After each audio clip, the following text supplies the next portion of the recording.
கல்வாரி சிலுவையில் நமக்காக எல்லாவற்றையுமே தேவன் ஆயத்தம் செய்து வைத்து விட்டார். இனிமேல் தான் ஒன்று நமக்காக ரெடி பண்ண போகிறாருன்னு கிடையாது. நிறைய நேரத்தில் நம்ம நினைப்போம் இனிமேல் தான் கருத்து ரெடி பண்ண போகிறாரா, கிடையாது. எல்லாவற்றையும் தேவன் முன்கூட்டியே ஆயத்தம் செய்து வைத்து விட்டார். ஆகவே தேவனுடைய ஆசீர்வாதத்திற்கு சுதந்திரவாளியாக, சொந்தக்காரர்களாக தேவன் நம்மை மாற்றியிருக்கிறார். ஆகவே இந்த மாதத்திற்குள்ளாக இயேசு கிறிஸ்துவ நாமத்தில் உங்கள் யாவரையும் வாழ்த்தி வரவேற்கிறேன். ஆமென். உத்தம ஆசீர்வாதங்களுடைய தேவன் எதிர்கொண்டு வருகிற தேவன். ஆகவே இந்த மாதத்திலே புதிய ஆசீர்வாதங்கள் நமக்கு காத்திருக்கிறது, புதிய நன்மைகள் காத்திருக்கிறது.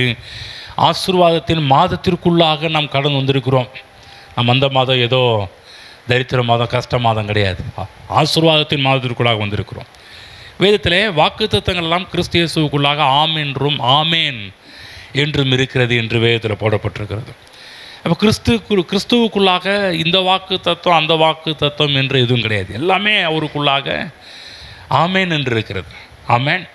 அப்புறம் பிறகு ஏன் இந்த மாதத்துக்கு ஒரு வாக்கு தத்துவம் என்று பார்க்கிறோம், வாக்கு தத்துவ ஆராதனை என்று நடத்துகிறோம். நிறைய பேருக்கு இப்படிப்பட்ட ஒரு கேள்விகள் கேட்குறாங்க. வாக்கு தத்தங்களாக கிறிஸ்து இயேசுவுக்குள்ளே ஆமென்றும் ஆமேன் என்று இருக்கும்போது நம்ம இதுக்கே நம்ம வாக்கு தத்துவ ஆராதனை ஒன்று நடத்தணுமா, வாக்கு தத்துவ மாதங்கள் ஒன்று வைக்கணுமா, வாக்கு தத்துவ செய்தி என்று ஒன்று வைக்க வேண்டுமா, பிறகேன் இந்த மாதத்தை நம்ம கூடி வந்திருக்கிறோம் என்றெல்லாம் நமக்குள்ளாக பல கேள்விகள் இருக்குது. கிறிஸ்து இயேசுவுக்குள்ளாக எல்லாமே ஆம் என்று தானே இருக்குது, ஆமேன் என்று தானே இருக்குது. அப்புறம் இதுக்கு இன்றைக்கி பாருங்கள், ஒரு உதாரணம் சொல்கிறோம் பாருங்களேன். நம்முடைய நாக்கில் பார்த்திங்கன்னா எல்லா விதமான சுரப்பிகளையும் கர்த்தர் வச்சுருக்கிறார் இல்லைங்களா. இந்த நாக்கில் பார்த்திங்கன்னா சின்ன சின்ன பட்ஸாக இருக்கும், சின்ன சின்ன முட்டையாக இருக்கும். கொஞ்சம் கண்ணோக்கி பார்த்தீங்கன்னா தெரியும், ஏகப்பட்ட பட்ஸ் தேவன் வச்சுருக்கிறார். இது எல்லாமே என்ன சுரப்பிகள். ஒரு சுரப்பியை கர்த்தர், ஏதோ ஒரு சுவையை கர்த்தர் வச்சுருக்கல, ஏராளமான சுவைகளை கர்த்தர் நம்முடைய நாவலை வச்சுருக்கிறார். இந்த சுரப்பிகளெல்லாம் எப்போ நம்ம சுரக்க ஆரம்பிக்கும், கரெக்டாக எதாவது பார்க்கும்போது, யாராவது சாப்பிட்றத பார்க்கும்போது, சில ஹோட்டல்ஸ் போகும்போது, சில இடத்துல பார்த்திங்கன்னா இந்த யூடியூப்பில் சில சமையல் செய்வாங்க பாருங்கள், அதை பார்க்கும்போதே நம்முடைய வாயில் எச்சில் ஊற ஆரம்பிச்சிடும் பாருங்கள், வாய் ஊற ஆரம்பிச்சிடும். அப்போ சில காரியத்தை பார்க்கும்போது, சில காரியத்தை நம்ம சில இடத்துக்கு போகும்போது பார்த்திங்கன்னா ஏற்கனவே சுரப்பிகள் நமக்குள்ளே தான் இருக்குது இல்லைங்களா. சுரப்பிகள் எல்லா சுரப்பிகளும் நமக்கு இருக்குது. ஆனால் அந்த காரியத்தை பார்க்கும்போது கரெக்டாக அந்த நேரத்தில் அது சுரக்க ஆரம்பிக்கிறது. சில பேர் சாப்பிட்றத பார்க்கும்போதே ஆட்டோமேட்டிக்காக சுரக்க ஆரம்பிச்சிடும், சில காரியத்தை பார்க்கும்போதே சுரக்க ஆரம்பிச்சிடும். அதே போல் தான் ஒவ்வொரு சுரப்பிகளும் பார்க்கும்போது தூண்டப்படுகிறது. ஒவ்வொரு சுரப்பிகளும் நம்முடைய வாழ்க்கையில் ஆப்ரேட் ஆகிறது போல் நமக்குள்ளாக இருக்கின்ற நிறைய ஆசீர்வாதங்களை தேவன் ஏற்கனவே நமக்காக சம்பாதிச்சு வச்சுருந்தாலும், ஆயத்தம் செய்து வைத்திருந்தாலும், ஆவியானவர் அந்த வாக்கு தத்தங்களை எடுத்து விலைக்கு காட்டும்போது நம்முடைய வாழ்க்கையில் இருக்கிற சுரப்பிகளெல்லாம், ஆவிக்குரிய சுரப்பிகளெல்லாம் சுரக்க ஆரம்பிக்குது. இந்த வாக்கு தத்துவம் வேணும், இந்த வாக்கு தத்துவத்தை நான் அனுபவிக்கணும், இந்த வாக்கு தத்துவத்தை என் வாழ்க்கையில் கொண்டு வர வேண்டும் என்றெல்லாம் நமக்குள்ளாக இருக்கின்ற அந்த ஆவிக்குரிய சுரப்பிகளெல்லாம் சுரக்க ஆரம்பிக்குது. ஆகவே இந்த ஆசீர்வாதங்களை, வாக்கு தத்தங்கள் இன்றைக்கு போதிக்கும் போது கூட இன்றைக்கு இருக்கிற சுரப்பி சுரக்க ஆரம்பிக்கும். ஆமென். அதை ஆப்ரேட் பண்ண வந்திருக்கிறோம். சில சாப்பாடுலாம் சில இடத்துல போகும்போது அதற்கான சுரப்பிகள் சுரக்க ஆரம்பிக்கின்றாங்க. ஆமென். எப்படி தேவன் நமக்குள்ளாக அப்படிப்பட்ட சுரப்பிகளை வைத்திருக்கிறாரோ அதே போல தான் வாக்கு தத்தங்கள் ஏராளம் இருந்தாலும் அதெல்லாம் எடுத்து காமிக்கும்போது, ஓஹோ இதையும் நான் அனுபவிக்கணும், இதையும் நான் எடுத்துக்கொள்ளணும், இதையும் என் வாழ்க்கையில் சொந்தம் பாராட்ட வேண்டும் என்று நமக்குள்ளாக இருக்கின்ற ஒரு தாகம், பசி, ஒரு ஆர்வம் நமக்குள்ளாக அதிகமாகின்றது. ஆகதான் பாருங்கள், இந்த ஆசீர்வாதங்கள், வாக்கு தத்தங்களை எடுத்து போதிக்கும் போது நம்ம ஒரு நிலையிலிருந்து இன்னொரு நிலைக்கு போகின்றோம், ஒரு கட்டத்திலேருந்து இன்னொரு கட்டத்துக்கு போகின்றோம். இன்றைக்கும் பாருங்கள், நம்ம இன்னொரு கட்டத்துக்கு போக போகிறோம், இன்னொரு நிலைமைக்கு போக போன்றோம். அப்போ மாதத்திற்கு ஒரு வாக்கு தத்தம் தானா என்று கிடையாது. நான் சொல்கிறேன் பாருங்கள், ஒவ்வொரு நாளுக்கும் வாக்கு தத்தங்களை எடுத்து பயன்படுத்தலாம், ஒவ்வொரு நிமிடத்திற்கும் வாக்கு தத்தத்தை எடுத்து பயன்படுத்தலாம். நீங்கள் இந்த வாக்கு தத்தங்களாம் படிக்க ஆரம்பிக்கும் போது, வாக்கு தத்தங்களெல்லாம் கேட்கும்போது நான் சொல்கிறேன், உங்கள் சரீரத்தில் உங்கள் நாக்கில் சுரக்காத சுரப்பிகளெல்லாம் சுரக்க ஆரம்பிச்சிடும். ஆமென். இன்றைக்கி உங்கள் சுரப்பிகள் சுரக்க போகின்றது கர்த்தருடைய வாக்கு தத்தங்களை பார்க்கும்போது. அப்போ பார்த்திங்கன்னா ஆசீர்வாதங்கள் எல்லாவற்றையும் தேவன் ஏராளம் கொடுத்துட்டாரு. ஏராளம் கொடுத்தாலும் இப்போ அதை எடுத்துக்கொள்ளக்கூடிய ஒரு அளவை நம்முடைய கையில் கர்த்தர் கொடுத்துருக்கிறார். எவ்வளோ வேணும் உங்களுக்கு, எவ்வளோ எடுத்துக்கொள்ள வேண்டும், அதை நம்முடைய கையத்திலையும் கர்த்தர் கொடுத்துருக்கிறார். இது எப்படி இருக்குன்னா, தேவன் வந்து ஒரு செக்கில் வந்து கீழே கையெழுத்து போட்டு நீ எவ்வளோ வேணுமானாலும் எழுதி கொள்ளலாம் என்று சொல்லி எப்படி ஒரு எம்டி செக்கை கொடுத்து கீழே கையெழுத்து போட்டு கொடுக்கறது போல் தேவன் ஏராளமான ஆசீர்வாதத்தில் வச்சிருக்கிறார். இப்போ என்னன்னா, உனக்கு எவ்வளோ வேணும், இந்த பூமியில் எவ்வளோ நீ எடுத்து அனுபவிக்க முடியும், ஏராளமான, நான் சொல்கிறேன், நம்முடைய வாழ்வுக்கென்று உங்களுடைய எந்த வாழ்வுக்கானாலும் அந்தந்த வாழ்வுக்குரிய வாக்குத்தத்தங்களை கர்த்தர் எழுதி வச்சிருக்கிறார். எவ்வளோ வேணாலும் நீங்கள் எடுத்துக்கொள்ளலாம். தினந்தோறும் நீங்கள் வாக்குத்தத்தங்களோடு கடந்து செல்ல வேண்டும் என்று தேவன் விரும்புகிறார். ஆமென். இன்றைக்கெல்லாம் ஒரு காலகட்டத்தில் இந்த ஆண்ட்ராய்டு ஃபோன்லாம் இல்லை. ஆனால் இன்றைக்கு இந்த ஆண்ட்ராய்டு ஃபோன்லாம் வந்ததுனால இன்றைக்கெல்லாம் ஒவ்வொருத்தருக்கு பார்த்தீங்கன்னா சொல்லுவாங்க, ஐயா எனக்கு இருக்கிற குரூப்பை பார்த்தாலும் ஏகப்பட்ட குரூப் இருக்குது, ஒவ்வொரு குரூப்லேயும் அவ்வளோ வசனத்தை அனுப்புகிறாங்க அப்படிலாம் நிறைய பேர் புகழ்ந்து சொல்லுவாங்க. நான் சொல்கிறேன், ஏராளமான வாக்குத்தத்தங்களோடு தான் அந்த நாளை நம்ம ஆரம்பிக்கிறோம்.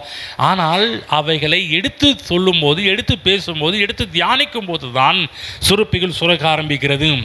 அப்போ உங்கள் வாழ்க்கையில் சுரப்பதை ஏராளமான மக்கள் பார்க்க ஆரம்பிப்பார்கள். ஆமென். இந்த மாதத்துலேயும் நம்ம புதிய ஆசீர்வாதங்களை உங்கள் வாழ்க்கையில் கர்த்தராகிய தேவன் சுரக்க செய்வாராக. ஆமென். பைபிளில் போடப்பட்டிருக்குது, தேவன் நம்முடைய வாழ்க்கையில் நித்திய மகிழ்ச்சி அவர்கள் தலைமையில் இருக்கும், சஞ்சலமும் தவிப்பும் அவர்களை விட்டு ஓடிப்போம். இப்போ மனமகிழ்ச்சியின் மாதமாக கர்த்தர் மாற்ற வேண்டும் என்று விரும்புகிறார். மார்ச் என்றாலே மகிழ்ச்சி, மன மகிழ்ச்சி வந்து வேதம் யூதாவை பற்றி சொல்லும்போது, வேதத்தில் ஒருத்தர் 12 கோத்திரத்தை சேர்ந்தவர், யாக்கோபனுடைய 12 பேரில் ஒருத்தர் இருக்கிறார் யூதாவை பற்றி சொல்லும்போது கொஞ்சம் வித்தியாசமாக தான் இருக்கும். காலையில் 12ஆம் வசனம் 49:12, ஆதியாகமம் 49:12, அவன் கண்கள் திராட்சை ரசத்தினால் சிவப்பாயும் அவன் பற்கள் பாலினால் வெண்மையாயும் இருக்கும். கவனமாக கேளுங்க, அவன் கண்கள் திராட்சை ரசத்தினால் சிவப்பாயும். அப்படின்னா யாருக்கு கண்ணு சிவப்பாக இருக்கும்? நல்லா குடிச்சிட்டு இருக்கிறவனுக்கு தானப்பா கண்ணு சிவப்பாக இருக்கும். அப்போ அதுபோல் கர்த்தர் வந்து நல்லா போதையில் இருக்க சொல்கிறாரா, கண்ணுக்கு சிவப்பாகிற அளவுக்கு குடிக்க சொல்கிறாரா என்ற எண்ணம்லாம் நமக்கு வர ஆரம்பிக்கும். பாருங்கள், கவனமாக கேளுங்க. திராட்சை ரசம் என்று வேதத்தில் சொன்னாலே என்ன அர்த்தம் என்று சொன்னால் மன மகிழ்ச்சி. சொல்லுங்கள், மன மகிழ்ச்சி. அப்போ அவன் கண்கள் திராட்சை ரசத்தினால் சிவப்பாயும் என்று சொல்லும்போது என்ன அர்த்தம்? நம்ம இப்படி படிக்கணும், அவனுடைய கண்கள் மனமகிழ்ச்சியினால் சிவப்பாவதாக. பாருங்கள், இன்னொரு காரியம் சொல்லுங்கள், குடித்தாதான் கண்ணு சிவப்பாகும்ல இல்லைங்களா? ஆனால் இன்னொன்று இருக்குது, சிரித்தாலும் கண்ணு சிவப்பாகும். பார்த்துருக்கீங்களா? ரொம்ப கொஞ்சம் சிரிச்சுக்கிட்டு இருக்கிற ஆட்கள்லாம் பார்த்தாலும் ஒரு மாதிரி கண்ணு போகும், கண் அப்படியே ஒரு பிரைட்டாகிடும், கண் அப்படியே சிவப்பாயிடும் சில பேர்லாம் வந்து. நான் சொல்கிற கர்த்தர் எப்படி திராட்சை ரசத்தினால் யூதாவை வந்து அவனுடைய கண்கள் சிவப்பாகும் என்று சொல்கிறது போல் இந்த மாதத்தில் கர்த்தர் மன மகிழ்ச்சியினால் சந்தோஷத்தினால் உங்களுடைய கண்களெல்லாம் சிவப்பாகும்படி கர்த்தர் பண்ணுவார். ஆமென். புரியுதுங்களா? யூதா என்று சொன்னாலே துதி என்று அர்த்தம். ஆமென். நல்லா புரிஞ்சுக்கிங்க, துதி. அப்போ என்ன அர்த்தம்னா, முறுமுறுக்கிறவனுக்கும் துதிக்கிறவனுக்கும் நிறைய வித்தியாசம் இருக்குது. வந்து யாருக்கு கண்ணு சிவப்பாக இருக்கும்? யூதாவுக்கு கண்ணு சிவப்பாக இருக்கும். ஏன் கண்ணு சிவப்பாக இருக்கும்னா, அவன் துதிக்கிறவன், அவன் கர்த்தரை ஆராதிக்கிறவன். இன்னும் சொல்லப்போனால் மனமகிழ்ச்சியாக இருக்கிறவங்க எப்போதுமே என்ன அர்த்தம்னா, அவங்க சிரித்து கொண்டே இருப்பார்கள், சந்தோஷத்தோடு இருப்பார்கள், துக்கத்தோடு இருக்க மாட்டார்கள். அதே போல் நீங்களும் அந்த மாதத்திலே துக்கத்தோடு இருக்க மாட்டீர்கள், யூதாவை போல மனமகிழ்ச்சியாக நீங்கள் இருப்பீர்கள். உங்கள் முகத்தை பார்க்கும்போது தெரியும், மனமகிழ்ச்சியால் கர்த்தர் நிரப்போதை பார்க்க ஆரம்பிப்பீர்கள். நீங்கள் என்ன உங்கள் மைண்டில் நீங்கள் பேசுகிறீங்க எனக்கு தெரியுது. என்னங்க போன மாதமே ஒரு மாதிரி ஆச்சு, இந்த மாதம் எப்படி நினைக்கிறீங்க, இப்படி இருக்க போகுதுன்னு தெரியல, நாங்கள் ஃபீல் பண்ணிட்டு இருக்கிறோம், இந்த மாதத்தில் இப்படி சொல்கிறீங்களா? ஆமாம், கர்த்தராகிய தேவன் நம்மை மன மகிழ்ச்சியால் நிரப்புகின்ற தேவன். நீ ஏசாயா புஸ்தகம் இன்னொன்று வாக்குத்தத்தத்துக்குள்ளே போகல, கடைசியாக தான் வாக்குத்தத்தத்தை சொல்லாமல் இருக்கிறேன். அதற்கு முன்பாகவே அதற்கு நம்ம ஆயத்தம் செய்கின்றேன். ஏசாயா புஸ்தகம் 41ஆம் அதிகாரத்தை திருப்பிக் கொள்வோம். அதற்கு முன்பாகவே நிறைய வாக்குத்தத்தங்களையும் பேசுவோம். பாருங்கள், 41ஆம் அதிகாரம் 16வது வசனத்தை நான் படிக்கிறேன், கேளுங்கள். அவைகளை தூற்றுவாய், அப்பொழுது காற்று அவைகளை கொண்டு போய் சுழல் காற்று அவைகளை பறக்கடிக்கும். நீயோ கர்த்தருக்குள்ளே களி கூர்ந்து இஸ்ரவேலின் பரிசுத்தருக்குள்ளே மேன்மை பாராட்டி கொண்டிருப்பாய். கர்த்தர் நம்மளை பார்த்து சொல்கிறார், நீயோ கர்த்தருக்குள்ளே களி கூர்ந்து, கர்த்தருக்குள்ளே மகிழ்ந்து, கர்த்தருக்குள்ளே சந்தோஷப்பட்டு, கர்த்தருக்குள்ளே மன மகிழ்ச்சியாக இருந்து இஸ்ரவேலின் பரிசுத்தருக்குள்ளே மேன்மை பாராட்டி கொண்டிருப்பாய். ஆமென். என்னன்னா, கர்த்தர் இருக்கிறார் என்று மேன்மை பாராட்டுவீர்கள். நான் ஏன் கவலைப்படணும், நான் ஏன் கண்ணீர் வெடிக்கணும், நான் ஏன் புலம்பிக்கிட்டு இருக்கணும்? எனக்காக கர்த்தர் இருக்கிறார் என்று சொல்லி மேன்மை பாராட்டுவீர்கள்.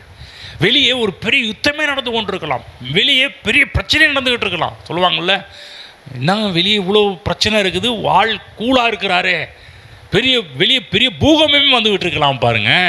ஆனால் பைபிள் புறப்படும் நீயோ, பக்கத்தில் சொல்லுங்கள் நீயோ, வேறு யாரும் இல்லை. அந்த நீயோ யார்? வேறு யாரும் கிடையாதுங்க, நீங்களும் நானும் தான்.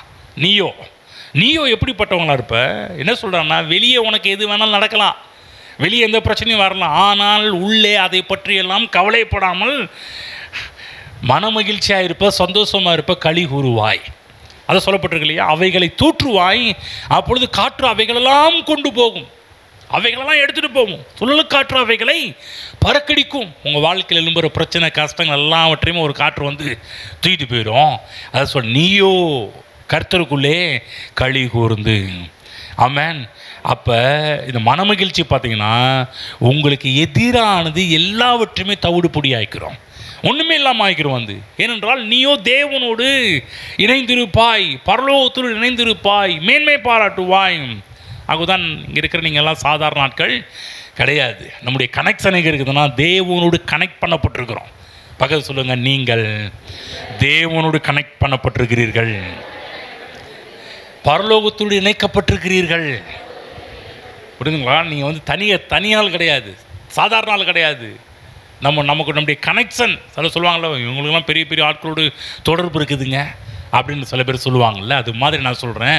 உண்மையை சொல்ல போனால் இங்கே உட்கார்ந்துருக்கிற நம்ம எல்லாருமே ஒரு பெரியவரோடு கனெக்டில் இருக்கிறோம், இணைப்பில் இருக்கிறோம், தொடர்பில் இருக்கிறோம். ஆகவே நம்ம கவலைப்படாமல் இருக்கணும், கலங்காமல் இருக்கணும். ஆகவேதான் தேவன் நமக்காக கிரயம் கொடுத்திருக்கிறார், கிரயம் கொடுத்து நம்ம மீட்டிருக்கிறார். ஆகவே நம் கிரயத்துக்காக வாழ்ந்து கொண்டிருக்கிறோம். தேவன் நம்ம மீட்டாரே, தேவன் நம்ம ரட்சித்தாரே, அதை எண்ணி வாழ்ந்து கொண்டிருக்கிறோம். ஆகவேதான் நம்மை பற்றியே பேசும்போது பெருமை, ஆனால் தேவனை பற்றி பேசும்போது அது மேன்மை. நீங்கள் உங்களை பற்றி பேச போகிறீங்களா, தேவனை பற்றி பேச போகிறீர்களா? நம்மை பற்றி பேசுவது வாழ்க்கை அல்ல, தேவனை பற்றி பேசுவது தான் வாழ்க்கை. அது 41:15 படிக்கிறேன். இதோ போரடிக்கிறதுக்காக நான் உன்னை புதிதும் கூர்மையுமான பற்கள் உள்ள எந்திரமாக்குகிறேன், நீ மலைகளை மிதித்து நொறுக்கி குன்றுகளை பதருக்கு ஒப்பாக்கி விடுவாய். சொல்கிறார், நான் இதோ போரடிக்கிறதுக்கு நான் உன்னை புதிதும் கூர்மையுமான பற்கள் உள்ள எந்திரம் மாக்குகிறேன்.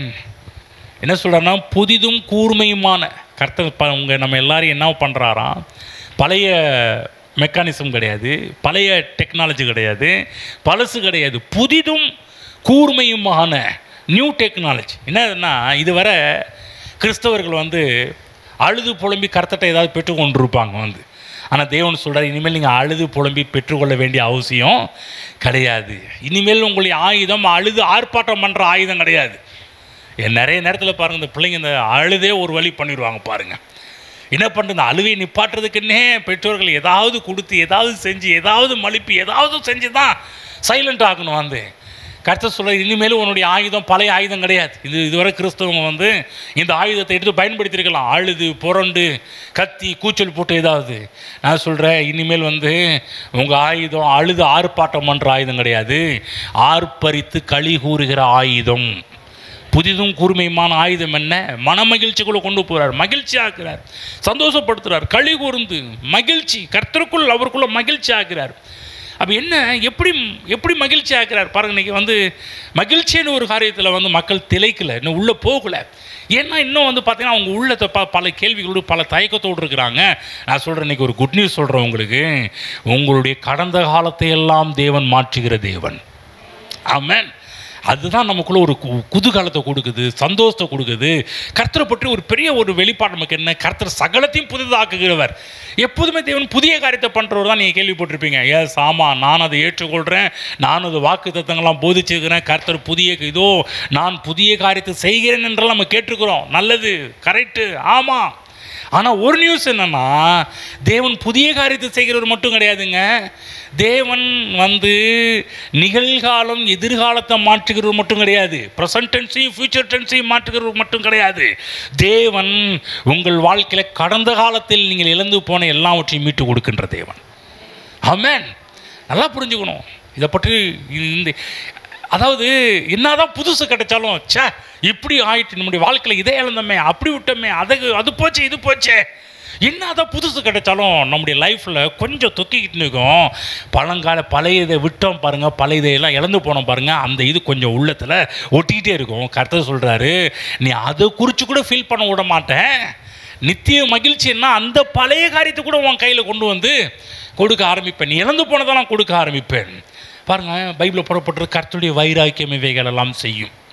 நீங்கள் நினச்சிட்டிங்களா அதெல்லாம் பாஸ்டர் அதெல்லாம் நடக்கிற காரியங்களா? அதெல்லாம் விட்டுருங்க பாஸ்டர், அதெல்லாம் விடுங்க, அது போனால் போகட்டும். கர்த்தர் இங்கே பேர் போனால் போகட்டும், ஓ ரெக்கார்டில் இருக்குது தானே, ஏன் ரெக்கார்டில் போனால் போகட்டும்னு கிடையாது. நான் சொல்ல அநேக நேரத்தில் நம்முடைய கடந்த காலத்தில் பார்த்திங்கன்னா எப்படி நம்ம விட்டுருக்குறோம் பார்த்தீங்கன்னா, நம்முடைய மதியினத்தினால், நம்முடைய அறியாமையினால். அன்றைக்கி நேரத்தில் பாருங்கள், நம்ம வந்து இழந்து போன காரியத்தெல்லாம் யோசிச்சு பாருங்கள். நீங்கள் முன்னாடி இழந்து போனது, பழசு இழந்து போனது பார்த்தீங்கன்னா அநேக நம்ம மதியினத்தில், நம்ம முட்டாள்தனத்தினால தான் நிறைய காரியத்தை இழந்து போயிருப்போம். உண்மைதானே? யார் பிரில்லியண்ட்டான நாட்கள் யாரும் விழுறது கிடையாது. எப்படி சில காரியத்தை இழந்து போவோம், சே நம்ம இப்படி ஏமாந்துட்டோமே, இப்படி விட்டுட்டோமே, இப்படி போச்சே, இப்படி ஆச்சே, பழசெல்லாம் இப்படி ஆயிடுச்சே நம்ம நினச்சிட்டு இருப்போம். கர்த்தர் சொல்கிறாரு, அதையெல்லாம் உனக்கு மீட்டு கொடுப்பேன். என்னங்க கம்மியாக தான் வருது? எவ்வளோ விஷயம் சொல்கிறேன் பாருங்கள். இந்த கூட்டி கழிச்சு பார்த்தீங்கன்னா கடந்த வாழ்க்கையில் நடந்த இழந்து போனதெல்லாம் நீங்கள் கூட்டி கழிச்சு. சில பேர் சொல்லுவாங்க, பாஸ்டர் நான் மட்டும் இழந்ததெல்லாம் கணக்கு போட்டோன்னா இன்றைக்கி இன்றைக்கி இந்த ஊரில் இந்த ஏரியாவில் எப்படிப்பட்ட ஒரு ஆளாக இருப்பேன்னு தெரியுமா என்றாலும் நம்ம கேட்போம் பாருங்கள். உள்ளத்தில் அந்த எண்ணம் இருக்கும் வந்து, எங்க நான் இழந்ததெல்லாம் கணக்கு போட்டால் இன்னி இப்போ சம்பாதிக்கலாம் ஒன்றுமே அவ்வளோ விட்டேன்னு சொல்லுவாங்க வந்து. கர்த்தர் சொல்கிறாரு, வாழ்க்கையில் வந்து எல்லாவற்றையும் தேவன் உங்கள் வாழ்க்கை இழந்ததையும் உயிர்ப்பிக்கிற தேவனாக இருக்கின்றார். எதிரி ஏதோ செஞ்சிட்டான் பாருங்கள், மதியினத்தால் விட்டுருப்போம், அறியாமையில் விட்டுருப்போம், முட்டாள்தனத்தில் விட்டுருப்போம். சில இடத்துல எதிரிகள் நமக்கு விரோதமாக நம்முடைய வாழ்க்கையில் இருக்கிற எல்லா காரியத்தையும் உறிஞ்சிருக்கலாம், எடுத்திருக்கலாம், ஏமாற்றிருக்கலாம், பறிச்சிருக்கலாம். கர்த்தர் சொல்கிறார், அத்தனையும் உனக்கு மறுபடியும் கொடுக்குற தேவன் நான். ஆமென். பைபிளில் பார்த்தீங்கன்னா கர்த்தர் வந்து 100 மடங்கு ஆசீர்வதிக்கும் தேவன் என்று பார்க்குறோம். 100 மடங்கு, 1000 மடங்கு, இதெல்லாம் நம்ம அதிகமாக பார்க்குறோம் இல்லையா? கவனமாக கேளுங்க, ஒரு காரியம் சொல்கிறேன். 100 மடங்கு என்றால் என்ன அர்த்தம்? 100 மடங்கு, 1000 மடங்கு, இந்த மாதிரிலாம் ஒரு ஃபுல்னஸ் தேவன் சொல்கிறார் இல்லையா? உனக்கு கணக்கு சொல்கிறார், உன்னை இப்படி தான் ஆசீர்வதிப்பேன்னு சொல்கிறார் இல்லையா? சரி, 100 1000 விட இப்போ 100 பேசுவோம் பாருங்க. 100 மடங்கு ஆசீர்வதிப்பார் என்றால் என்ன அர்த்தம்னா, இப்போ கர்த்தர் உங்களை ஆசீர்வதிக்கிறார்னா, கவனமாக ஒரு விஷயம் கேளுங்க, ஷார்ப்பாக கேளுங்க உங்கள் காது வச்சு. இப்போ கர்த்தர் உங்களை ஆசீர்வதிக்கிறாருன்னா எவ்வளோ பெர்சன்டேஜ் தெரியுங்களா? அது 80% தான். நாளைக்கு உங்களை ஆசீர்வதிச்சாலும் 80, அதுக்கு அடுத்த மாதம் உங்களை ஆசீர்வதிச்சாலும் 80 ஆசீர்வாதம், 80% தான். அப்போ 20% இந்த பழசில் நீங்கள் விட்டீங்க பாருங்கள், அதெல்லாம் கால்குலேட் பண்ணி கணக்கு கூட்டி கழிச்சு பார்த்தா தான் 100% வரும். புரியுதுங்களா? பக்கத்தில் புரிஞ்சிச்சா? ஏதாவது தட்டி சொல்லுங்கள், புரிஞ்சிச்சா ஏதாவது? 100%ன்றது இப்போ கர்த்தர் உங்களை சில நேரத்தில் வாக்குதான் கொடுத்து இப்படி பண்ண, அப்படி பண்ண போகிறேன், இப்படி பண்ண போகிறேன், அது செய்ய போகிறேன், இது செய்ய போகிறோம் கர்த்தர் சொல்லும்போது நீங்கள் நினைக்கிறீங்களா இப்போ செய்ய போகிறது தான் 100% நினைக்கிறீங்களா? கிடையாதுங்க. இந்த 100%ல் ஏற்கனவே விட்டு போனதையும் கொண்டு வந்து கூட்டி கழிச்சு கர்த்தர் மிங்கிள் பண்ணுறாரு, ஜாயின் பண்ணுறாரு. அது வந்து அதெல்லாம் சேர்த்து தான் 100%. புதுசு மட்டும் கிடையாது, ஏற்கனவே இப்போ விட்டது, இப்போ அதெல்லாம் போச்சு இல்லைங்களா? அதெல்லாம் எடுத்து சேர்த்தா தான் 100% வருது. அப்போ நான் சொல்கிறேன், உங்கள் எதிரி கூட உங்கள் தலைமுடியை ஒன்றும் எடுக்க முடியாது. அதை எடுத்தால் கூட கர்த்தர் அதை கூட உனக்கு வளர வைப்பேன்றார், அதை கூட முளைக்க பண்ணுவேன்றார் வந்து. அப்போ பழைய காரியத்தில் வந்த இழப்புகள், பழைய காரியத்தில் ஏற்பட்ட பாதிப்புகள், அதையும் உங்கள் வாழ்க்கையில் கர்த்தர் ஆசீர்வதிக்கிற தேவனாக இருக்கிறார். ஆமென். பைபிளில் பார்த்தீங்கன்னா மீன்கள் பிடிக்க பெருகிட்டே இருக்குது. ஒன்று தெரியுங்களா? கர்த்தர் புது மீனையும் கொடுப்பார், இன்னொன்னையும் செய்வார், பொரிச்ச மீனையும் அதிகமாக்குவார். ஆமென். பேதுருக்கு புதிய மீன்களை கொடுத்தாரா இல்லையா? அதே மாதிரி 5 அப்பம் பொரிச்ச மீன்களை பெருக பண்ணுற தேவன். என்னன்னா, சாதாரணமாக உயிருள்ள காரியத்தை பெருக பண்ணுறதுக்கு யாராலையுமே முடியும். ஏன்னா அந்த உயிர், இந்த மீனுக்கு உயிருக்கு இப்போ பெருக பண்ண முடியும். ஆனால் செத்து போனது எப்படியா பெருக பண்ண முடியும்? ஏற்கனவே அது வந்து ஃபிஷ் 65 ஆயிடுச்சே, பொரிச்சாச்சே, இதை போய் பெருக பண்ண முடியுமா? இதுக்கு ஜீவன் இருக்குதா, பெருக பண்ண முடியுமா? கர்த்தரால் அது முடியும். நீங்கள் முடியாது, நீங்கள் நினச்சிருப்பீங்க இது அவ்வளோதாங்க முடிஞ்சிருச்சுங்க, இதெல்லாம் சான்ஸ். உயிரோடு இருக்கிற மீன் வந்து அது இன்க்ரீஸ் பண்ணால் அது நான் நம்பலாம். ஆனால் செத்து போனது எப்படி அதிகமாக முடியுமா? முடியும். ஒரே ஒருத்தரால் முடியும், தேவனால் மட்டுமே முடியும். ஆமென். ஒரு விஷயம் சொல்கிறோம், கவனமாக கேளுங்க. நீங்கள் ரட்சிக்கப்பட்டிருக்கிறீங்க இல்லையா? நீங்கள் எத்தனை வயசில் எந்த வயசில் நீங்கள் ரட்சிக்கப்பட்டாலும் உங்கள் வாழ்க்கை நடக்கிற ஒரு பெரிய அற்புதம் என்னன்னா, நீங்கள் ரட்சிக்கப்பட்ட பிற்பாடு ஏதோ புதிய ஆசீர்வாதம் வருது மட்டும் கிடையாதுங்க. நீ ரட்சிக்கப்படும் போது நீங்கள் ஏற்கனவே இழந்து போன எல்லா ஆசீர்வாதத்தையுமே கர்த்தர் உங்களுக்கு மீட்டு கொடுக்கிறவர். பைபிளில் இயேசு கிறிஸ்து உயிர் தெழும்போது ஏதோ ஒரு புதிய ஆத்மாக்களை மட்டும் இன்னைக்கு ரட்சிக்கப்பட்டவங்களை மட்டும் தான் இயேசு கிறிஸ்து மீட்கிறாரா? கிடையாது. உயிர் தெழும்போது பைபிளை பார்க்குறோம், பழைய ஏற்பாட்டிலேருந்து எல்லா பரிசுத்தவான்களுடைய சரீரமும் உயிர்ப்பித்து நகரங்களில் நடந்து போனாங்களாம். பைபிளில் மத்தேயு எழுதி வச்சிருக்கிறார். நகரத்தின் வீதிகளிலே பழைய ஏற்பாட்டு பக்தர்கள், பழைய ஏற்பாட்டு பரிசுத்தவான்கள்லாம் அவர்கள் சரீரங்கள்லாம் உயிரோடு எழுந்ததாக நம் வேதத்திலே படிக்க ஆரம்பிக்கின்றோம். அப்போ நீங்கள் சிலுவையின் பக்கம் வந்துட்டா உங்களுக்கு புதிய காரியம் மட்டும் நடக்கிறதா வேதம் வாக்கு பண்ணலை. பழைய கால இழப்புகளை மீட்டு தருகிற தேவனாக இருக்கிறார். ஆமென். பக்கத்து கேளுங்க, நீங்கள் எவ்வளோங்க இழந்து போனீங்க? சில பேர்லாம், ஐயா என்கிட்ட பெரிய லிஸ்ட்டே இருக்குதுங்க, ஐயா பெரிய லிஸ்ட்டே வச்சுருக்கிறேன், ஏகப்பட்ட லிஸ்ட்டு வச்சுருக்கிறேன், அவ்வளோ இழந்து போயிருக்கிறேங்க. நான் சொல்கிறேன், உங்களை இழந்தது பல லட்சங்கள் பல கோடிகளாக இருக்கலாம். நீங்கள் இது கூட மீட்டு கொடுப்பாரா? ஆமாம், அதையும் மீட்டு கொடுப்பார். நம்ம மதியனமாக பண்ணங்க, மதியனமாக செஞ்சேங்க, முட்டாள்தனமாக செஞ்சேங்க, உணர்ச்சி வசப்பட்டு இந்த காரியத்தில் இறங்கிட்டேங்க. நிறைய பேர்லாம் அப்படி தான் பாருங்கள். நம்ம இழந்து போன சில காரியத்தெல்லாம் பார்க்கும்போது, நான் போய் இப்படி ஆசைப்பட்டு, சில பேர் சொல்லுவாங்க அவனுக்கு பண ஆசை, அவனுக்கு பேராசை, அதனால போய் உளுந்தான் அப்படிலாம் சில பேர் திட்டு வாங்கியிருப்பீங்க. அநேக நேரத்தில் பார்த்தீங்கன்னா இப்படிப்பட்ட வார்த்தையெல்லாம் உங்கள் வாழ்க்கையில் கேட்டிருப்பீங்க. சரி, நம்ம யோசிச்சு பார்ப்போம். ஆமாம், நம்முடைய மதியினத்தில் முட்டாள்தனத்தெல்லாம் இப்படிப்பட்ட காரியத்தில் இறங்கிட்டோம். கர்த்தர் சொல்கிறார், எப்போ அதையும் நான் உனக்கு மீட்டு கொடுப்பேன்றார். என்னங்க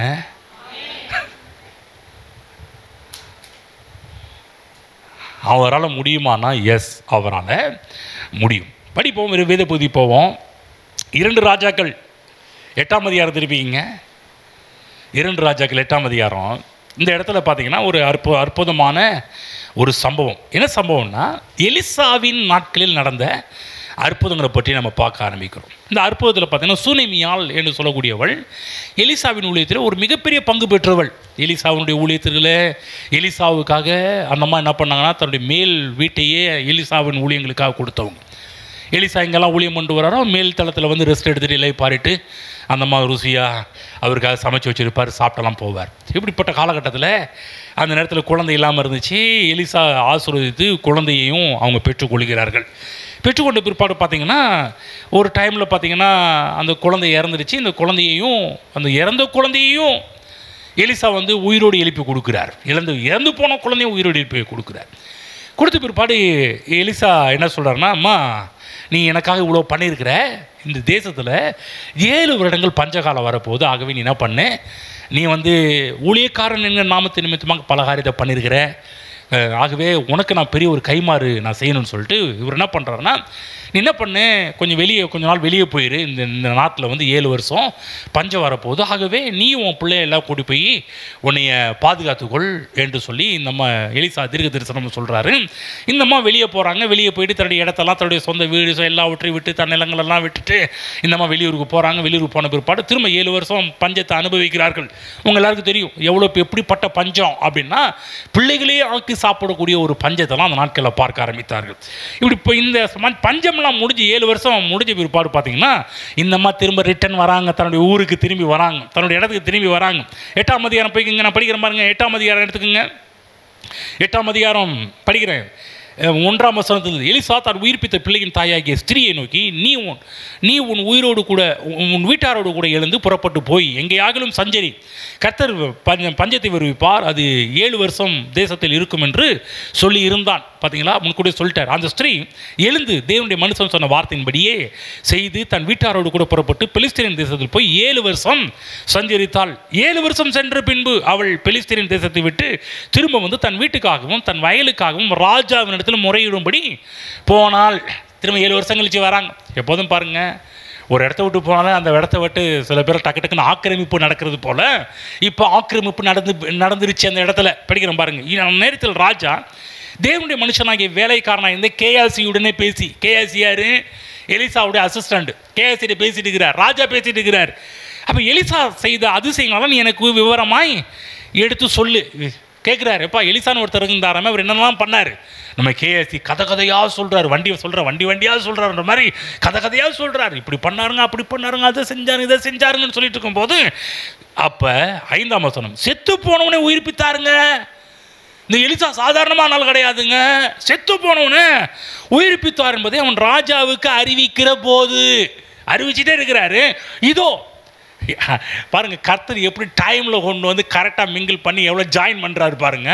இதோ அவன் உயிர்ப்பித்த பிள்ளையின் தாயாகி அந்த ஸ்திரீ வந்து தன் வீட்டுக்காகவும் தன் வயலுக்காகவும் ராஜாவிடத்தில் முறையிட்டாள். அப்பொழுது கேயாசி, ராஜாவாகிய ஆண்டவனே, இவள் தான் அந்த ஸ்திரீ, எலிசா உயிர்ப்பித்த இவளுடைய குமாரன் இவன் தான் என்றான். அப்படியே கண்ணுக்கு நேராகவே கொண்டு ஐயா நான் சொன்னேன் பாருங்க, சாட்சி சொல்லிட்டு இருந்தேன் பாருங்க, இந்த பாருங்க இந்த அம்மா தான், இந்த அம்மாவை தான் ஆசீர்வதிச்சு இந்த அம்மாவுக்கு தான் பையனை கொடுத்தாரு, இந்த பையன் தான் அவரு, கர்த்தருடைய ஆசீர்வாதத்தில் பிறந்தவன் இவன். ராஜா அந்த ஸ்திரீயை கேட்டதற்கு அவள் அதை அவனுக்கு அவர் இப்போ அடுத்து எக்ஸ்பிளைன் பண்ணுறா சாட்சியை. ஆமாங்க ஐயான்னு சொல்லி அவள் பெரிய சாட்சி சொல்கிறான். படிக்கிறேன். அப்பொழுது ராஜா அவளுக்கு ஒரு பிரதானியை நியமித்து அவளுக்கு உண்டானது எல்லாவற்றையும், அவள் தேசத்தை விட்டு போன நாள் முதல் இதுவரைக்கும் உண்டான அந்த வயலின் வருமானம் அனைத்தையும் அவளுக்கு கிடைக்கும்படி செய் என்றான். கவனமாக கேளுங்க. இவ போய் எதுக்காக போய் கேட்டா? ஐயா ஏன் லேண்டை கொடுத்தா போதும், அவள் லேண்டுக்காக போறா, அவளுடைய இடத்துக்காக போறா, அவளுடைய இடத்த கேட்கறதுக்காக ராஜாட்ட போய் முறையிட போறா. அப்ப ராஜா சொல்றாரு, அவளுக்குன்னு ஸ்பெஷல் ஒரு பிரதானி, ஒரு அதிகாரியை நியமிச்சு, பிரதானியை நியமிச்சு என்ன சொல்றாருன்னா, அவளுக்கு உண்டானது எல்லாவற்றையும், ஏப்பா அவ எந்தெந்த லேண்டெல்லாம் விட்டுட்டு போனா எல்லாவற்றையும், அவள் தேசத்தை விட்டு போ அப்படி இன்னொரு கால்குலேட் பண்ணுற ராஜா என்ன சொல்கிறான்னா, ஏம்மா இந்த அம்மா இந்த தேசத்தை விட்டு போனாங்களே, இப்போ எத்தனை வருஷம் ஆச்சு? 7 வருஷம் ஆச்சு. அவள் தேசத்தை விட்டு போன நாள் முதல் இதுவரைக்கும் உண்டான அந்த வயலின் வருமானம் அனைத்தையும் அவளுக்கு கிடைக்கும்படி செய் என்றான். ஆமென். கர்த்தர் எப்படிப்பட்ட ஆள் பாருங்க. ஏதோ உங்கள் வயலை கொடுக்குறவர் மட்டும் கிடையாதுங்க. அந்த வயலில் 7 வருஷமாக ஒருத்தன் அனுபவம் பண்ணியிருந்தான். அதில் இருக்கிற வருமானத்தில் கூட்டி கழிச்சுப்பார் எவ்வளோ வருது சொல்கிறாரு. இதுவரைக்கும் உண்டான அந்த வயலின் வருமானம் அனைத்தையும் அவளுக்கு கிடைக்கும்படி செய். நீ காலை வேளையில் கர்த்தர் சொல்கிறாரு, நீ இழந்து போன அனைத்தையும், நீ விட்ட அனைத்தையும், எல்லாவற்றையும் உங்களுக்கு கிடைக்கும்படி செய்கின்ற தேவன். ஆமென்.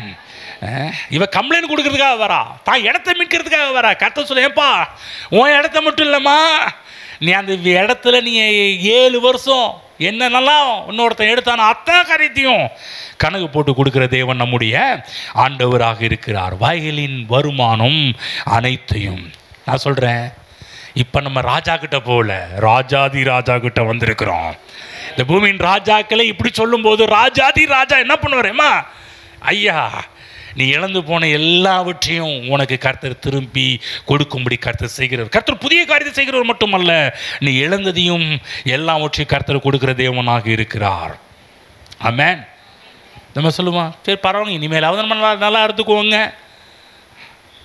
கர்த்தர் சொல்ல, நீ இனிமேல் நல்லா இருக்க போகிறது கிடையாது, நீ இழந்ததெல்லாம் கணக்கு போட்டு அவள் இழந்த அனைத்தையும் அவள் கிடைக்கும்படி செய். ஆமென். உங்கள் வாழ்க்கையில் இதுவரை உங்கள் எதிரி என்னென்னலாம் எடுத்தானோ உங்கள் வாழ்க்கையில் கர்த்தர் பண்ணுற அது எல்லாவற்றையும் உங்கள் கையில் கிடைக்கும்படி கர்த்தர் செய்வார். இந்த மாதம் நீங்கள் இழந்ததை உங்களுக்கு மீட்டு கொடுக்குற மாதங்களாக மாறும். ஆமென். பணம் மட்டும் இல்லை, பொருள் மட்டும் இல்லை, இழந்து போன சந்தோஷம், இழந்து போன சமாதானம் எல்லாவற்றையும் கர்த்தர் வட்டியும் முதலுமா கூட்டி கொடுக்கின்ற தேவன். பெலிஸ்திய அதாவது ஈசாக்கு நாட்களே ஈசாக்கு வெட்டின துறவையெல்லாம் பெலிஸ்தியர் மூடிட்டே இருக்கிறான். கர்த்தர் ஓப்பன் பண்ணிட்டு இருக்கிறார். எத்தனை துறவை நீ மூடினாலும் அத்தனையும் மறுபடியும் தோண்டி எடுக்க செய்தார் நம்முடைய தேவன். ஆமென். உங்கள் வாழ்க்கையில் அத்தை மூடிக்கிட்டே இருக்கலாம், கர்த்தர் திறக்கிற தேவனாக இருக்கிறார். ஆமென். சில இடத்துல பார்த்தீங்கன்னா நீங்களே வேணான்னு சொல்லி போனாலும், என்ன நீ வேணான்ற, நான் வேணுன்றப்பா. நான் சொல்கிறேன், உங்கள் வாழ்க்கையில் என்னவெல்லாம் மக்கள் எடுத்தார்களோ அத்தனை மீட்டு தருகின்ற தேவன். உங்கள் விளைச்சல்களை, உங்கள் ஆசீர்வாதங்கள், உங்கள் நன்மைகள் யாரெல்லாம் எடுத்தார்களோ அத்தனை கர்த்தர் அவர்கள் கையிலிருந்து பிடிங்கி திரும்ப உங்கள் கைக்கு கொடுப்பார். நீங்கள் நினைக்கலாம், அட போங்கட்டும் பாஸ்டர், போனா போகட்டும் பாஸ்டர், விடுங்க, சரி போங்க அப்படின்னு. எங்கே பாரு கருத்து சொல்லு, இங்கே பாரு, இந்த போனா போகட்டும் ஓர் ரெக்கார்டில் இருக்கணும்ப்பா. ஆனால் ஏர் ரெக்கார்டில் நீ இழந்து போனது போனா போகட்டும் என்று கிடையாது, எல்லாவற்றையும் மீட்டு தருகிற தேவன் நான். ஆமென். நம்ம கூட சொல்லுவோம், சில பேருக்கு ஆறுதல் சொல்லுவோம், சரி விடுங்க பிரதர், கர்த்தர் வேறு வழியில் ஏதாவது சந்திப்பார், வேறு வழியில் ஏதாவது கொடுப்பாருன்னு. நான் கூட நிறைய நேரத்தில் சில பேருக்கு அட்வைஸ் பண்ணியிருக்கிறேன், கவலைப்படாதீங்க, நீங்கள் இழந்து போனது கர்த்தர் வேறு வழியில் கொடுப்பார். கர்த்தர் சொல்கிற நீ இழந்து போனது அந்த இடத்துலேருந்தே கர்த்தர் உங்களுக்கு வரும்படி கர்த்தர் பண்ணுவார். போகட்டும் போடான்னு கிடையாது பாருங்க, இது போதும், இப்போ கர்த்தர் ஆசீர்வதிச்சிருக்கா, இது போதாதா, இது போதுங்க, இது விட்டு இப்படி வாழ்ந்துட்டு போகலாங்க. நான் சொல்கிறேன், உங்கள் வாழ்க்கையில் திரும்ப சொல்கிறேன், முட்டாள்தனமாக முடிவெடுத்திருக்கலாம், மதியினங்களை இழந்திருக்கலாம், எதிரிகள் பிடிங்கிருக்கலாம், உங்களை பகைத்தவர்களால் நீங்கள் பகைக்கப்பட்டிருக்கலாம், பல இன்னல்களை அடைந்திருக்கலாம். நான் சொல்கிறேன் பாருங்கள், நீங்கள் எப்படி இருந்தீங்களோ அதே இடத்துக்கு கர்த்தர் திரும்ப உங்களை கொண்டு வந்து விட அவர் ஆயத்தமாக இருக்கிறார். உங்களை சிருஷ்டிக்கும் போதே 50 அப்படி கிடையாது, 70 கிடையாது, 100% நீங்கள் முழுமை அடைய வேண்டும். வயலின் வருமானம் அனைத்தையும் அவளுக்கு கிடைக்கும்படி. ஆகதான் அனைத்தையும் அருளிடும், அனைத்தையும் அருளிடும் என்று சொன்னால் இனிமேல் தான் அனைத்து கொடுக்க போறாங்க. அனைத்தையும் என்று சொன்னால் பழைய பேலன்ஸ் அதில் இருக்குது பாருங்க, பார்க்கலாம். அனைத்தையும் அருளிடும், எனக்கென தந்திடும், வலக்கரம் என்னை உயர்த்திடும், என் தேவனே. அனைத்தையும் அனைத்தையும் என்று சொன்னாலே நல்லா புரிஞ்சுக்கணும், பழைய பேலன்ஸ் அதில் மிங்கிள் பண்ணப்பட்டிருக்குது, பழைய காரியங்களும் அதில் அடக்கப்பட்டிருக்குது. வேதத்தில் இயேசு அந்த நாட்களில் பிரசங்கம் செய்யும்போது பரிசேயர்கள் ஆசாரியர்கள் எல்லாம் பார்த்தீங்கன்னா இயேசுக்கு விரோதமாக பல காரியத்தை பண்ணிட்டு இருக்கிறாங்க, பல வேலையை செஞ்சுட்டு இருக்கிறாங்க. பஸ்காவுக்கு முன்னாடி பார்த்தீங்கன்னா இயேசு கிறிஸ்துவை பிடிக்கிறதுக்கு பிளான் போட்டாங்க, பிடிக்க எல்லா காரியத்தையும் பண்ணிட்டாங்க. ஆனால் அந்த நாட்கள் நடந்தது பார்த்தீங்கன்னா யோவான் 12ஆம் அதிகாரம் 19ஆம் படித்து காமிக்கிறேன் பாருங்கள். இப்போ பாருங்கள், பரிசேயர்கள், வேதபாரகர்கள், ஆசாரியர்கள், பிரதான ஆசாரியர்கள்லாம் கூட்டம் கூடி ஏதாவது நம்ம பண்ணிடணும், தீர்த்துக்கணும்னு பிளான் பண்ணுறாங்க. அப்போ என்ன நடக்குது? 12, 19, 18, 12, 18 அப்படிப்பட்ட அற்புதத்தை அவர் செய்தார் என்று ஜனங்கள் கேள்விப்பட்டதுனால அவர்கள் அவருக்கு எதிர்கொண்டு போனார்கள். அப்பொழுது பரிசேயர் ஒருவரை நோக்கி, நீங்கள்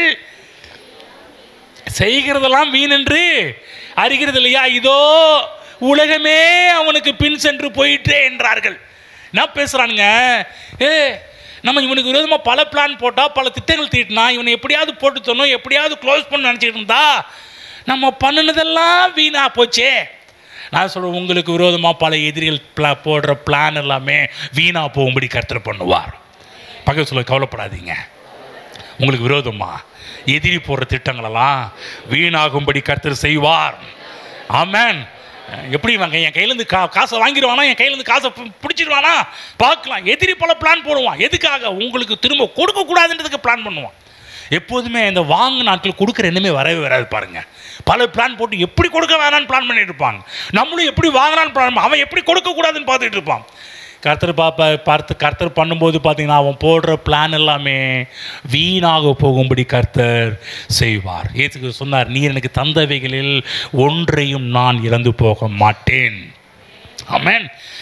எலியா செய்த அற்புதத்தை விட எலிசா 2 மடங்கு அற்புதம் பண்ணார். ஆனால் ஒன்று பேலன்ஸாக இருந்துச்சு. என்னப்பா நீ 2 மடங்கு பிளஸிங் கேட்டில, ஒன்று பேலன்ஸாக இருக்குதே. பார்த்தாரு, அவன் செத்தும் ஒரு அற்புதத்தை கர்த்தர் பண்ணார். அவனுடைய எலும்பு, அந்த எலும்பில் அவனுடைய கல்லறையில் ஒருத்தர் செத்து போனனுடைய பாடி பட்டு அவன் உயிரோடு எழும்புறான் பாருங்க. கர்த்தர் எதையும் பேலன்ஸ் வைக்கிறது கிடையாது. சொல்லுங்கள் பக்கத்தில், கர்த்தர் எதையும் பேலன்ஸ் வைக்க மாட்டார். ஆமென். எடுத்து படிப்போம். இப்போ தான் வாக்கு தத்துவத்துக்கு போக போகிறோம். செப்பனியா 3:15 போங்க. இவெல்லாம் என்னங்க பேசுனீங்க? இதுக்கு நேராக கொண்டு போய் தான் வாக்கு தத்துவத்துக்கு கொண்டு போகலான்னு பார்த்தேன். ஆகவே தான் கர்த்தர் சொல்கிறாரு செப்பனியா 3:16, அந்நாளிலே எருசலேமை பார்த்து பயப்படாதே என்றும், சீயோனை பார்த்து உன் கைகளை தளர விடாதே என்றும் சொல்லப்படும். உன் கைகளை தளர விடாதே. பக்கத்தில் சொல்ல, உன் கைகளை தளர விடாதே. திரும்ப சொல்ல, உன் கைகளை தளர விடாதே. ஆமென். அநேக நேரத்தில் தளர்ந்து போயிடுறோம். ஐயோ, சில நேரத்தில் பாருங்கள், இந்த புதிய அற்புதம் நடக்க போது மட்டும் கிடையாதுங்க, அநேக நேரத்தில் மக்கள் தளர்ந்து போகிற விஷயம் பார்த்தீங்கன்னா, சே இது எப்படி சம்பாதிச்ச பணம் தெரியுமா, கஷ்டப்பட்டு சம்பாதிச்ச பணங்க, கஷ்டப்பட்டு முன்னுக்கு வந்த காரியங்க, எல்லாவற்றையும் இப்படி எடுத்துகிட்டு போயிட்டானே, எல்லாவற்றையும் இப்படி என் மதியனத்தால் விட்டு போனேன், என் முட்டாள்தனத்தால் விட்டுட்டு போயிட்டேனே, பிசாசு இப்படி எடுத்துகிட்டு போயிட்டானே. இதனால் தளர்ந்து போனவர்கள் எத்தனையோ பேர். கர்த்தர் சொல்ல, உன் கைகளை தளர விடாதே. நான் எப்படிப்பட்டவன் என்றால், நீ கடந்த காலத்தில் இழந்து போன எல்லா காரியத்தையும் உனக்கு மீட்டு கொடுக்கிறவர். பைபிள் ஆண்டவருக்கு பேர் இருக்கிறது, இழந்து போனதை தேடவும் ரட்சிக்கவுமே மனுஷகுமாரன் வந்திருக்கிறார். ஆமென். இழந்து போன எவ்வளவுன்னு எனக்கு தெரியாது, ஆனால் உங்களுக்கு தெரியும், கர்த்தருக்கு தெரியும். ஆனால் இன்றைக்கி ஒரு குட் நியூஸ் சொன்னேன், நீங்கள் இழந்து போன எல்லாவற்றையும் கர்த்தர் உங்களுக்கு பன்மடங்காக மீட்டு தருகிற தேவன். அதை மீட்டு கொடுத்தா மட்டும்தான் 100% என்பது முழுமை அடையும். இல்லைன்னா கர்த்தர் என்னதான் புதிய காரியமாக அது 80% தான் இருக்கும். என்னைக்கு 100% வரும்னா பழசையும் கர்த்தர் மீட்டு கொடுக்கும்போது தான். ஆமென். எழுந்து நிற்போம், கர்த்தர் கொடுத்த வார்த்தைகளுக்கு நன்றி செலுத்துவோம். ஹல்லேலூயா. அனைத்தையும் நமக்கு அருளுகின்ற தேவன். அனைத்தையும் என்ற ஒரு காரியத்தில் புதிய காரியம் மட்டும் கிடையாது, நம்ம இழந்து போன காரியத்தையும் கர்த்தர் மீட்டு கொடுக்கின்ற தேவன். உங்கள் வாழ்க்கை கர்த்தர் ரீஸ்டோர் பண்ணுகிற தேவன். ஆமென். மீட்டு கொடுக்கிறவர். ஆகவே தேவ பிள்ளைகளே, நீங்கள் பல காரியத்தை இழந்து போன காரியத்தெல்லாம் குடிச்சு நீங்கள் கவலைப்பட்டு கலங்கி கண்ணீர் வெடித்து வேதனைப்பட்டு வெளியே சொன்ன வெக்கம் உள்ளத்தில் வச்சுருந்த துக்கம் என்று சொல்லலாம் வாழ்க்கையில் வாழ்ந்துருக்கலாம். கர்த்தர் இன்றைக்கி சொல்கிற ஒரு காரியம், நீ இழந்து போன எல்லாவற்றையும் நான் உனக்கு மீட்டு கொடுப்பேன். ஆமென். உன் கைகளை தளர விடாதே, சோர்ந்து போகாத, கவலைப்படாத, உன் கைகளை தளர விடாத, பயப்படாதே, உன் கைகளை தளர விடாதே. உன் தேவனாகிய கர்த்தர் இழந்து போனதை மீட்டு தருகின்ற தேவனாக இருக்கிறார். ஆமென். இழந்து போன நாட்கள், இழந்து போன வருடங்கள், இழந்து போன சந்தோஷம், இழந்து போன சமாதானம், இழந்து போன நகைகள், இழந்து போன பணங்கள், இழந்து போன பொருட்கள், இழந்து போன இடங்கள், நீ விட்ட அமௌண்ட் எல்லாவற்றையுமே கர்த்தர் உங்களுக்கு மீட்டு தருகின்ற நாட்களாக இந்த நாட்கள், இந்த மாதங்கள் உங்களுக்கு மாறப்போகிறது. ஆமென். ஹல்லேலூயா, ஹல்லேலூயா. நன்றி ஆண்டவரே, எங்களோடு பேசினீரே ஆண்டவரே. பல கேள்விகளோடு இந்த காலை வேளையில் இங்கே வந்தோம். இந்த மாதம் என்ன நடக்க போகுதுன்னு உங்களுடைய வார்த்தையை கேட்க வந்த ஆண்டவரே, உங்களுடைய வார்த்தையிலிருந்து எங்களோடு பேசினீரே, எங்கள் கண்களை திறந்தீரே, அதற்காக நன்றி செலுத்துகிறோம் ஆண்டவரே. இதை கேட்ட ஒவ்வொரு பிள்ளைகளுடைய வாழ்விலும் உடைய பிள்ளைகள் எதையெல்லாம் உடைய பிள்ளைகள் இழந்தார்களோ அதெல்லாம் மீட்டு தருகின்ற தேவன். அப்பொழுதுதான் நீர் சொன்ன 100% நிறைவேறும் கர்த்தாவே. நீர் எங்களை எவ்வளவுதான் இன்னைக்கு ஆசீர்வதிச்சாலும் அது 80% முடியும் ஆண்டவரே. என்னைக்கு நீர் பல எங்களுக்கு மீட்டு கொடுக்கிறீரோ அன்றைக்கு தான் அது முழுமை அடையும் கர்த்தாவே. ஆகவே நீர் அவைகளையும் எங்கள் வாழ்க்கையில் செய்கிற தேவனாக இருக்கிறீர். இழந்து போன எல்லா காரியத்தையும் மீட்டு கொடுக்கின்ற தேவனாக இருக்கிறீர். ஹல்லேலூயா, ஹல்லேலூயா. நீ வெட்கம் அனுபவித்த சகல தேசங்களிலும் நீ வெட்கம் அனுபவித்த சில காரியத்தை விட்டு வெட்கத்தை அனுபவிச்ச, பல காரியத்தை இழந்து போய் வெட்கத்தை அனுபவிச்ச, பல காரியம் உன் கையை விட்டு போய் வெட்கத்தை அனுபவிச்ச, உன் வாழ்க்கையில் பல விஷயங்கள் உன்னுடைய வாழ்க்கையில் எடுக்கப்பட்டு போனதுனால் நீ வெட்கத்தை அனுபவிச்ச. கர்த்தர் சொல்றார், நீ வெட்கம் அனுபவித்த சகல தேசங்களிலும் நான் உங்களை கீர்த்தியும் புகழ்ச்சியுமாக வைப்பேன். இழந்து போனதை கையில் கொண்டு கொடுக்க வைக்கிறார் பாருங்க, அதை காட்டில் ஒரு பெரிய மகிழ்ச்சி, பெரிய சந்தோஷம் வேறு ஒன்றுமே இருக்காது. ஹல்லேலூயா, ஹல்லேலூயா, ஹல்லேலூயா. ஓ நன்றி, நன்றி. எங்கெல்லாம் காணாமல் போன ஒரு காரியம் திரும்ப கைக்கு வந்திருக்கிறதோ அங்கெல்லாம் பெரிய கொண்டாட்டமே நடந்திருக்கிறது. காணாமல் போட்ட ஆட்டை கண்டுபிடிச்சு வந்த நீ மேய்ப்பன் கண்டுபிடித்த பொழுது சந்தோஷப்பட வேண்டாமா? காணாமல் போன காசை கண்டுபிடித்த பெண் சொல்கிறாள், இப்போ கண்டுபிடிச்ச நம்ம சந்தோஷப்பட வேண்டாமா? மகன் வீட்டை விட்டு ஓடி போன மகன் திரும்ப வந்தான். அப்பா சொன்னாரு, இவனோ திரும்ப வந்தான், நாம் சந்தோஷப்பட வேண்டாமா? களி கூற வேண்டாமா? மகிழ வேண்டாமா? ஹல்லேலூயா. உங்கள் வாழ்க்கையில் இழந்து போன காரியத்தெல்லாம் உங்கள் வாழ்க்கையில் கொடுத்து நித்திய மகிழ்ச்சியினால் உங்களை நிரப்ப போகிறார், களி கூற பண்ண போகிறார், உங்களை சந்தோஷப்படுத்த போகிறார். கர்த்தர் தேவன் நீங்கள் இழந்து போனதெல்லாம் கொடுத்து அதன் மூலமாக வரக்கூடிய சந்தோஷத்தையும் நீங்கள் அனுபவிக்க வேண்டும் என்று கர்த்தர் விரும்புகிறார். ஹல்லேலூயா. நித்திய மகிழ்ச்சி இதனால் உங்கள் தலையின் மேல் இருக்கும் சஞ்சலமும் தவிப்பும் ஓடிப்போம். இனிமேல் கண்ணீரின் நாட்கள் அல்ல, இனிமேல் பழைய மெத்தேடு கிடையாது, புதிய மெத்தேடு. அழுது ஆர்ப்பாட்டம் பண்றது கிடையாது, ஆர்ப்பரித்து துதிக்கின்ற ஒரு நாட்களாக உங்கள் நாட்கள் மாறப்போகின்றது. ஹல்லேலூயா. நன்றி ஆண்டவரே. இந்த வார்த்தைகளால் உங்களுடைய பிள்ளைகளை ஆசீர்வதிக்கிறேன். வாழ்ந்து சுகித்திருக்கட்டும். இயேசு நாமத்தில் பிதாவே, ஆமென்.